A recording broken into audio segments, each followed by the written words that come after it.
जी,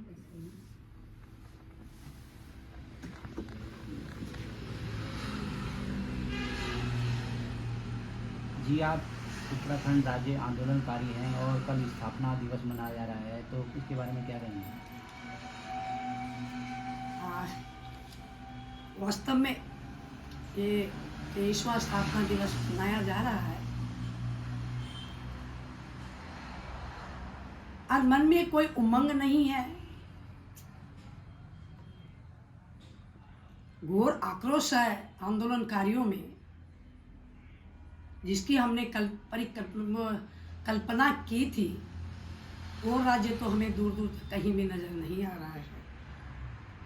हम लोग 22 साल तक इंतजार करते रहे, आज नहीं तो कल, कल नहीं तो परसों ये व्यवस्थाएं बदलेंगी और हमारा वो सपनों का उत्तराखंड हमें कहीं दिखाई देगा, पर दूर दूर तक हमको कहीं भी नजर नहीं आ रहा है। हमने बेरोजगारी को लेके ये आंदोलन लड़ा था। मातृशक्तियाँ इस तरह से पूरे उत्तराखंड में इस तरह से आई और उनको ऐसे हो रहा था कि अगर हमारा उत्तराखंड बन जाएगा, ना बेरोजगारी रहेगी, जल जंगल जमीन पे हमारा हक होगा। तो दूर दूर तक हमें कहीं भी नजर नहीं आ रहा है।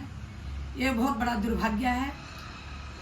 सरकारें आई हैं, गई हैं, पर वही जो यूपी में हम लोगों का था वही हिसाब इन्होंने यहाँ पर कर दिया है। भर्ती घोटाले से लेकर और जमीन से लेकर भू कानून है, हमें दूर दूर तक कहीं भी नजर नहीं आ रहा है। भर्तियां हो रही हैं। अभी मेरे से पहले ये जो हाकम सिंह की बात आई, वो तो ये छोटे से मगरमच्छ है, बड़े बड़े मगरमच्छ तो कहीं दूर दूर तक नजर ही नहीं आ रहे हैं। और अब कुछ लोगों की जमानत भी हो चुकी है। तो ये कौन कर रहा है? ये जो ऊपर बैठे हुए लोग हैं, इनके जो तार हैं बहुत मजबूत हैं। वो तार क्या है, वो संगल बन चुकी है।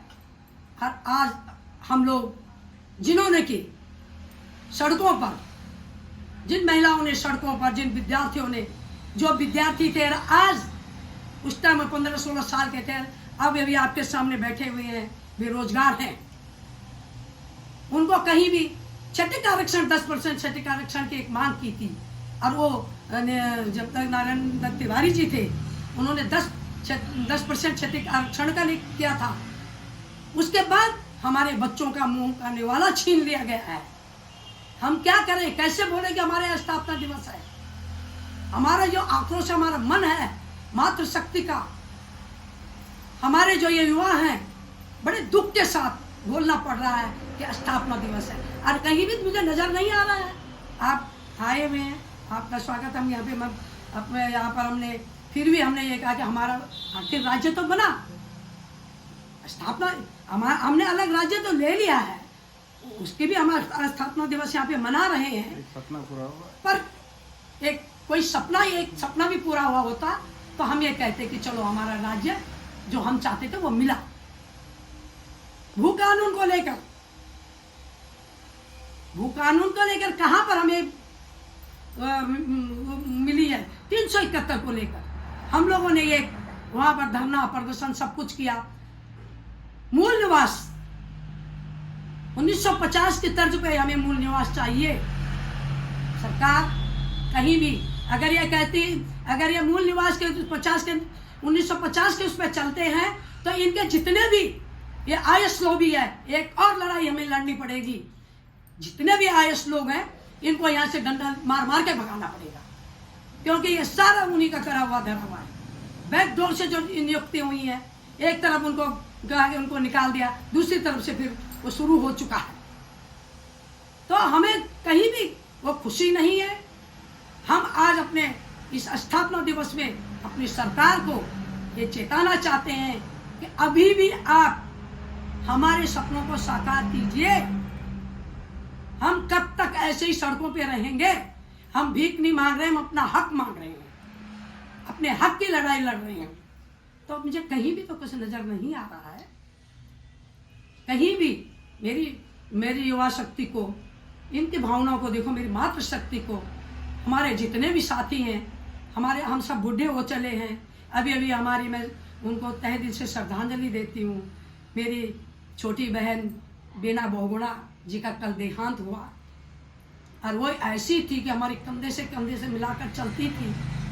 तो हम एक एक करके हमारे आंदोलनकारी पूरे होते जा रहे हैं। सरकार यही चाह रही है।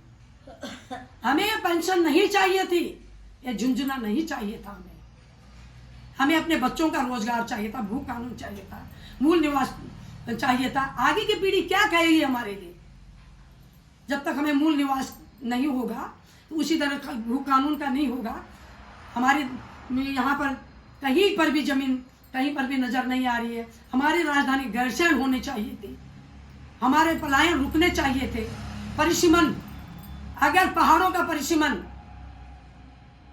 क्षेत्रफल के हिसाब से नहीं होगा, तो मैं बोलती हूँ आने वाले टाइम पे हम लोग अल्पसंख्यक में आ जाएंगे, और पहाड़ का एक भी मुख्यमंत्री नहीं आ सकता और विधायक भी नहीं हो सकती। ये मैं आपसे इतना ही कहूँगी। इसी के साथ मैं उन अपने आंदोलनकारियों को सत सत नमन करते हुए, और मुजफ्फरनगर दोषियों को उनको फांसी देने की सज़ा होनी चाहिए, जो अभी तक नहीं हुई।